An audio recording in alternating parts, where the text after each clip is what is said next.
confidence in our banking system by showing what the level of distress is there. And it's in the property and development loans. These are asset-backed loans. It's not toxic paper. These are loans, physical assets. And obviously the illiquid market means that their value has decreased. So we're talking about crystallizing the losses in the banks and for those who took out the loans, and using the value by producing bonds to go to the European Central Bank to get money at 1.5% at the moment and get that credit out into the economy. We can't do it through a fiscal stimulus, but it does represent a stimulus to the Irish economy by doing that.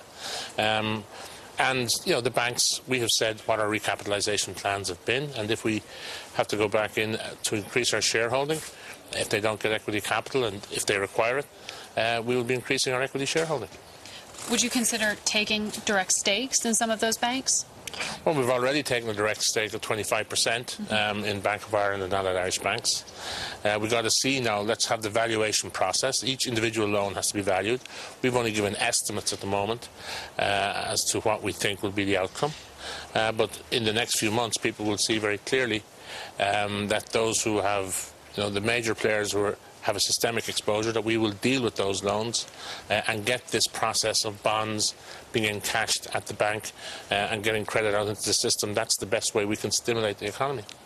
It's been said, might be a bit of hyperbole, but it has been said that a few weeks from now, on October the 2nd, when the Lisbon Treaty vote happens, that perhaps this country will hold the future of European business and how it's conducted in its hands.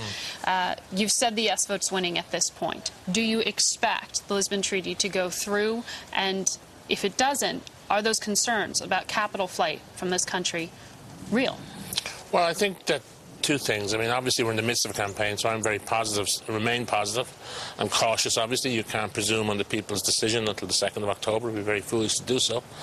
But I think the context has changed, and the support for the treaty, I find, is better now than it was at the last campaign at this stage.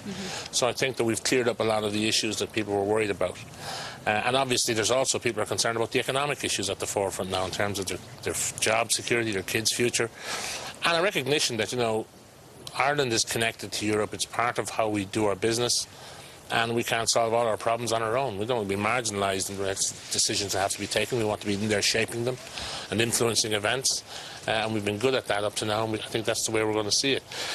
Whether or no vote, and I'm not contemplating that, obviously we don't lose members of the European community, but, you know, there are consequences to such decisions, and I wouldn't like to see that signal being sent by Ireland at this time. It doesn't do us any good, and we're pushing that point very strongly. And Intel and other corporations who have a presence here have been lobbying for a yes vote. Yes. Is there fear that those businesses might withdraw or might lessen if they don't get that? Well, that's not being said, but obviously they're making the point that, you know, the whole investment in the Irish location was on the basis of a platform to the European market, and now further afield. So successful has that investment been. It's now, in some cases, the headquarters for sales and marketing in other parts of the world as well as the European market.